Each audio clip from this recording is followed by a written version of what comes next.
ګاډي کې دا د خپل طبیعت په خوشحالۍ را روان شي په خپل طبیعت پرې را روان شي یاره به دا سایکل باندې په خپل سایکل ځم ته به جوړ ته بې ځم جوړ ته توره سک ته سوارۍ ته چینار ته او دیوانه بابا ته کلپاړی شلبانډۍ باسکټه دې ته بې ځم په سایکل به را روان کړی او بس پیاده را روان وم نو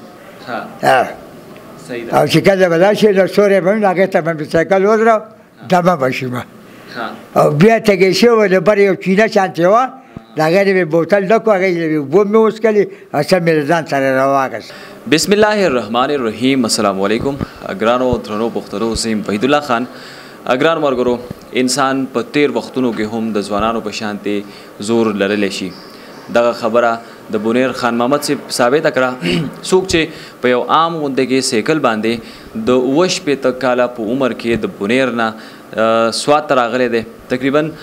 لس کم سل کیلومیټره سفر دی طی کړی دی په سیکل باندې خصوصي توګه باندې په بونیر نه چې کله سوات طرف ته ضلع سوات کې خلک داخليږي نو د جوړ د بازار نه د کراکر په غرونو باندې سوات ته چې کله خلک داخليږي نو دا بالکل یو غر دی یو غټه چړای ده بار بار چړایانې دي په دې کې دغه ډېر ګران دشوار گزار سفر چې دی خان محمد صاحب هغه طی کړی دی او دلته کې رسېدلی دي دلته کې د راتګ مقصد د دی زمونږ د ډېر ګران ملګري قادر خان دای خواله راغلی دای دواله راغلی نو مونږ باباجي سره یو څو خبرې مونږ وغوښته چې باباجي سره وکړو خان محمد صاحب زمونږ سره ناست دی دی لږ غوندې کې لاوډ اوري نو زه به دی سره خبرې لږ غوندې کې تیز کوم بابا السلام علیکم وعلیکم السلام خیر بابا خیر به د خیره دا راته وایي بونیر کې د کوم ځای کې بونیر کې سلطانه سیمه سلطانه او کار روزګار څه کوي کار روزګار څه کوي کار سریا کار کوم سریا جوړم چترو کار کوم چتره جوړم او سریا لنټر لا کار دا کوم نو په اینګری ملواري ما څومره وخت کې راورسېدی د بونیر نه دلته سوات ته سهار څه ټایم را روان شوي وئ په 9 بجې را روان شوی وم په 9 بجې او بیا لې ګاډۍ ته چې رالم هغې چړی پورې بره وختم بیا پیادل دغه پورې رالم بره د کلا دغه چې دي بره معسول او د هغې نه سزۍ پورې بیا په سایکل نه را روان شوم په معسول ته هلته بیا کوز شي چوکۍ کې کوز شي پولیس سره غوټو سره مې لاس میلاو کړو ویسته کای نه به زه خواجه خیل ته به زه به دواله ځم صحیح ده ګاډي کې خو هم راتلی شوې ګاډي کې ولې نه راتلی په ګاډي کې دا زه په خپل طبیعت په خوشحالۍ را روان شي په خپل طبیعت پرې را روان شي یاره به دا سایکل باندې په خپل سایکل ځم او نورم لرې لرې په ځای په موسیکل باندې بس هلته به جوړ ته بې ځم جوړ ته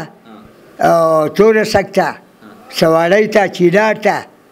او دیوانه بابا هغه ته کلپاړی شلبانډۍ باسکټه دې ته بې ځم او ډګر ته دغه د جوړ بازار چې کوم ځای نه ختم شي دې نه بعد د کراکر دا غرونه شروع شي دنګ دنګ غرونه دي په دغه باندې څنګه راختې په دې باندې سایکل به را روان کړی او بس پیاده را روان وم نو او چې کله به دا شي نو سوری به وي نو هغې ته به مې سایکل ودرو دمه به شي او بیا تږی شوی د بر یو چینه شانتې وه د هغې نه مې بوتل ډک و هغې نه مې اوبه مې وڅښلې او سم مې له ځان سره راواخیستې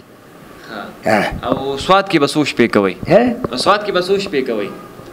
څو شپې به کوئ سوات کې ما خو دغه شپه ده نو سهار به نه بیا ځم به که خیري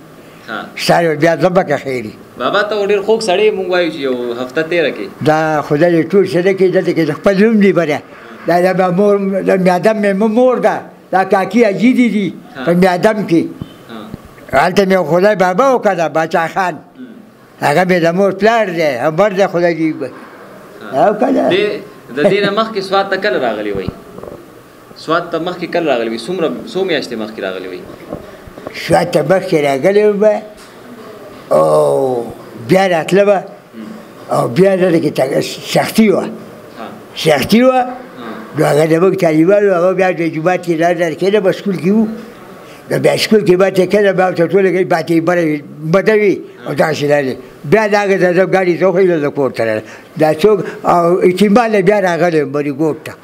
پلار مې هم راغلی زه هم راغلی وم اعتماد وه او بیا اعتماد څه کال یې ونه لګېده اعتماد دا دغه شی ورته وایي دا ته څه وایي وکړه دا شی چې اوس هغه وتېږي خدای دې بردونه موږ ټول وساتي کروله و دا اعتماد هغې ونه لګوله دنیا خلک په ورته راغلي بوس بابا دا راته ووایه چې دغه سهار نه چې را روان شوي وي نو ستړی کېدی په لاره کې ستړی کېدی به پکې که نه په لاره ستړی کېدی که نه یاره ستړی به شوې دمه به مې وکړه چې راله به کته ناستې به چې زه بریګوډ نه دې به ورغلم هلته دې بله کارخانه ده هلته سوری هلته کېناستم سایکل مې وزره بیا له هغې نه بس بیا را روان شي به 3 بجو ته سیدو ته را ورسېدم او بیا هلته او پیاده څومره ګرځېدی شي پیاده یاره پیادل روچولې پیادل خو ما پوښه ډالر والا هغه دغه ته به زه کالام ته به راولم چې پیادل به را خوشې به نو میګورې ته به زه پیادل راتلم او ولې اجوالي ته اوس خو بچولي لا پیادل لا چې دا ګرګړې بلاخې بي بیا ستړي شوي او خوراکونه نن سبا کم خوراکونه خوري اوس ما نه خوراک دغه بچولي ساده خوراک خوره بدل دغه ساده خوراک یې سبزي به وي شي بېلډی شي دغه چوری به ورشي دا څه ورته وایي دا کدو مدو شو کله پکې غوښه ځان له پکې باد دی که خو ساده خوراک ډېره مننه باباجي ډېره زیاته مننه ډېره زیاته مننه ګرانو ملګرو ساده خوراک چې به دې خوري چې ساده د معده باندې خرابېږي هر کور کې چې ډېر وړي نه خوري ساده ګولې خوري ساده خوراک وي روغ موړ پوي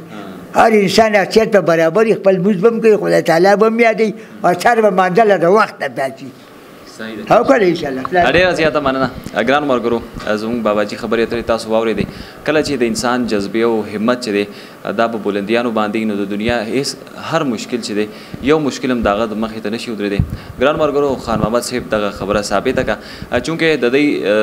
د دوی تر مخه د بابا تر مخه د دوی خوراکونه چې دي هغه بالکل ساده دي نن هم ساده خوراکونه کوي ځکه د دوی خپو کې طاقت هم ډېر زیات دی په لاسو کې څو ورځې مخکې زما هم بونیر ته تګ کړی دی د لاره دومره سیوا ده چې مونږ ګاډي کې هم دومره په اسانۍ نشو تللی راتلی په ګاډي کې ستړي شو بور شو نو باباجي بیا یو عام غوندې سایکل د پیډل سایکل چې ټول لار باندې والی دی چېرته پیاده چېرته ځان سره روان کړی سوات ته رارسېدلی دی نو دا هم یو ډېر غټ خبره ده ډېر غټ اعزاز دی ګرانو ملګرو مونږ غوښته چې دغه خبره